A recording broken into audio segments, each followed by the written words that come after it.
আর এখন এই ভিডিওতে আমি আছি হট সিটে। তোমরা সবাই রেডি? হ্যাঁ রেডি।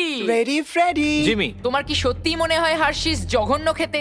হ্যাঁ হ্যাঁ হ্যাঁ হ্যাঁ হ্যাঁ হ্যাঁ আরো 10,000 বার হ্যাঁ। আর এটা একেবারেই জানি আমি। সত্যি। এটা সত্যি। Wow! জিমি, তোমার কি মনে হয় তুমি কখনো টাকলা হয়ে যাবে? না, মরে যেতে পছন্দ করব। এটা সত্যি। এটা সত্যি যে তুমি টাকলা হয়ে যাওয়ার থেকে মরে যাওয়া বেশি পছন্দ করবে? এটা পাগলামো। হ্যাঁ, আমি আমার চুলকে খুব ভালোবাসি। তোমার কি মনে হয় নোলান ফানি? এটা কি মানে কোন ব্যাপারে বলছো? কমেডির ব্যাপারে। সাধারণত হ্যাঁ, আমার মনে হয় ও খুব ফানি।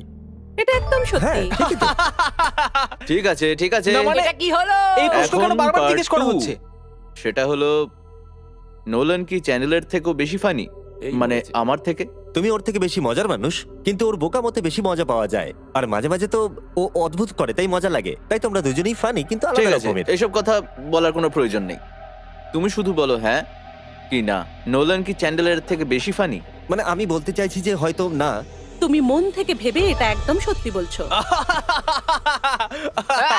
আমি শুনতে পাচ্ছি ওরা খুব হাসাহাসি করছে ওয়্যার হাউসের ওই দিকটায়। এই কথাটাই তুমি আমাকে জিজ্ঞেস করেছিলে, এবার আমি তোমাকে জিজ্ঞেস করব। তোমার কি মনে হয় যখন আমরা একসঙ্গে থাকি আমি কি খুব খারাপ রুমমেট?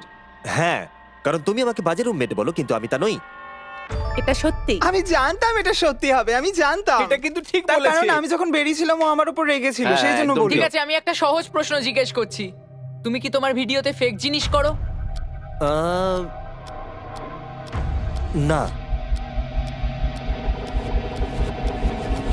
সত্যি। এটা খুব সহজ ছিল। এখন আমরা সবাই সত্যি জানি। আমাদের নতুন ফেস্টিভ্যাল চকলেট বার সবাই টেস্ট করো, সবার এটা খেতে খুবই ভালো লাগে। তোমার আশেপাশের ওয়ালমার্টে গিয়ে এটাকে কিনে নাও।